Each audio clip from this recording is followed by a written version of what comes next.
ভাৰত এতিয়া আৰু আনৰ নিৰ্দেশত নচলে। ভাৰতে কাকো ভয় নকৰে। ভাৰতক পিছ পেলাবলৈ বহু দেশৰ বহু চেষ্টা। তাৰ পিছতো নিজৰ বুদ্ধি আৰু কূটনৈতিক পাৰদৰ্শিতাৰে ভাৰত আগবাঢ়িছে।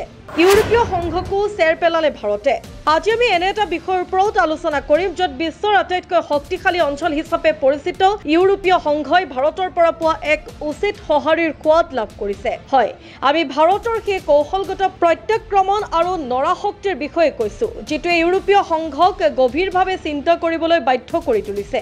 আপোনালোকৰ নিশ্চয় মনত আছে যে 2025 চনৰ 18 জুলাই সেই দিনটোৰ কথা, যিদিনা ইউৰোপীয় সংঘই ৰাছিয়াৰ ওপৰত তেওঁলোকৰ অষ্টাদশ নিষেধাজ্ঞাৰ পেকেজটো জাৰি কৰিছিল। এই নিষেধাজ্ঞাত বিশেষভাৱে ৰাছিয়াৰ খাৰুৱা তেলক লক্ষ্য হিচাপে লোৱা হৈছিল। কিন্তু এইবাৰ ইউৰোপীয় সংঘই এক নতুন কৌশল আৰু নতুন খেলৰ সূচনা কৰিলে। তেওঁলোকে ঘোষণা কৰিলে যে যদি কোনো তৃতীয় দেশত ৰাছিয়াৰ তেল শোধন কৰি ইউৰোপীয় সংঘলৈ পঠিওৱা হয়, তেন্তে সেয়াও নিষেধাজ্ঞাখনৰ আওতালৈ আহিব। এই অজুহাততে তেওঁলোকে ভাৰতৰ নৰাশক্তিক পোনপটীয়াকৈ লক্ষ্য কৰি ল'লে। যিসকলে এই বিষয়ে অৱগত নহয় তেওঁলোকক জনাব বিচাৰো যে নৰা এনাৰ্জি হ'ল গুজৰাটৰ ৱাদিনাৰত থকা ভাৰতৰ দ্বিতীয়টো সৰ্ববৃহৎ শোধনাগাৰ। পূৰ্বতে ইয়াৰ নাম ইজৰাইল অইল আছিল, কিন্তু বৰ্তমান ইয়াত ভাৰত আৰু ৰাছিয়া উভয়ৰে অংশীদাৰিত্ব আছে। ব্ৰিটেইনে নাৰাৰ নাম উল্লেখ কৰি কৈছিল যে ভাৰততেই হওক বা অন্য কোনো ঠাইতেই হওক এই শোধনাগাৰৰ পৰা তেওঁলোকে আৰু কোনো সামগ্ৰী ক্ৰয় নকৰে। 2026 চনৰ জানুৱাৰী মাহৰ পৰা এই নিষেধাজ্ঞা কাৰ্যকৰী কৰা হ'ব। কিন্তু ইয়াৰ প্ৰত্যুত্তৰত ভাৰতে ইতিমধ্যে নিজৰ প্ৰত্যাক্ৰমণ আৰম্ভ কৰি দিছে। ইউৰোপীয় সংঘৰ ধাৰণা আছিল যে ভাৰতে কেৱল আনুষ্ঠানিকভাৱে প্ৰতিবাদ সাব্যস্ত কৰিয়েই ক্ষান্ত থাকিব। কিন্তু নাৰা এনাৰ্জিয়ে এনে এক পদক্ষেপ লৈ কাৰ্যত অগ্ৰসৰ হ'ল যিটো ইউৰোপীয় সংঘৰ কল্পনাৰো অগোচৰ আছিল।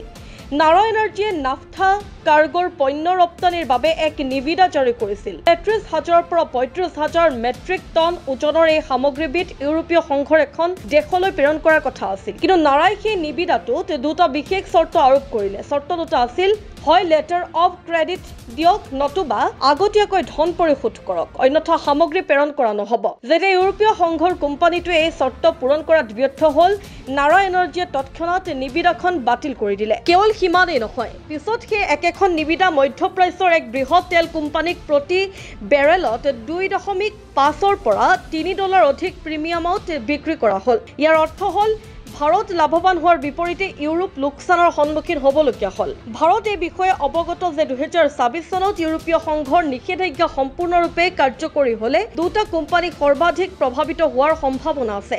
সেই দুটা হ'ল নাৰা এনাৰ্জি আৰু ৰিলায়েন্স। কিন্তু এই পৰিস্থিতিৰ বাবে দুয়োটা কোম্পানীয়ে ইতিমধ্যে নিজৰ প্ৰস্তুতি আৰম্ভ কৰিছে।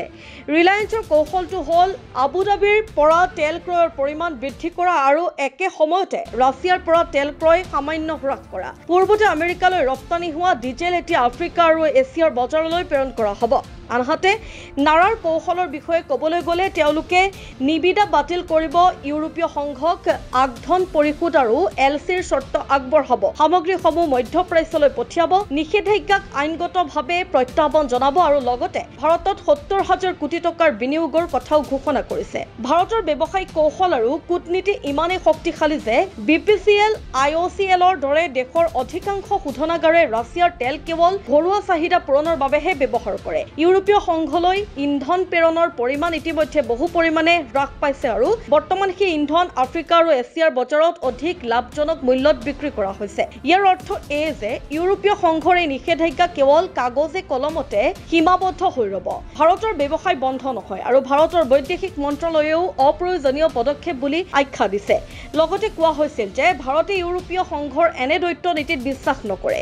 এই নিষেধাজ্ঞাখনে কেৱল তেওঁলোকৰ বৈষম্যমূলক মনোভাৱেহে প্ৰতিফলিত কৰিছে। চৰকাৰে এই কথাও স্পষ্ট কৰি দিছে যে নিজৰ অৰ্থনৈতিক স্বাৰ্থৰ ক্ষেত্ৰত কোনো ধৰণৰ আপোচ কৰা নহ'ব। এই সমগ্ৰ ঘটনাটোৱে এটা ডাঙৰ বাৰ্তা বহন কৰে। সেয়া হ'ল ভাৰত এতিয়া আৰু আনৰ নিৰ্দেশত নচলে, বৰঞ্চ ভাৰতে প্ৰত্যুত্তৰ দি নিজৰ পথ নিজেই বাছি ল'বলৈ শিকিছে। নৰাশক্তিৰ এই পদক্ষেপটো কেৱল এক ব্যৱসায়িক সিদ্ধান্তই নহয়, বৰঞ্চ ই বাণিজ্যিক, ৰাজনৈতিক আৰু কৌশলগতভাৱে জাতীয় আত্মনিৰ্ভৰশীলতা আৰু আত্মসন্মানৰ এক শক্তিশালী প্ৰতীক। যেতিয়াই বিশ্বই ভাৰতক পিছ পেলাবলৈ চেষ্টা কৰে, তেতিয়াই ভাৰতে বুদ্ধি, শান্তি আৰু সাৰ্বভৌমত্বৰে তেওঁলোকতকৈও দুখোজ আগুৱাই যায়। নৰাশক্তিৰ এই একক পদক্ষেপে ইউৰোপীয় সংঘক স্পষ্টকৈ জনাই দিছে যে ভাৰত এতিয়া কেৱল এখন বজাৰ হৈ থকা নাই, বৰঞ্চ এক মহাশক্তিত পৰিণত হৈছে।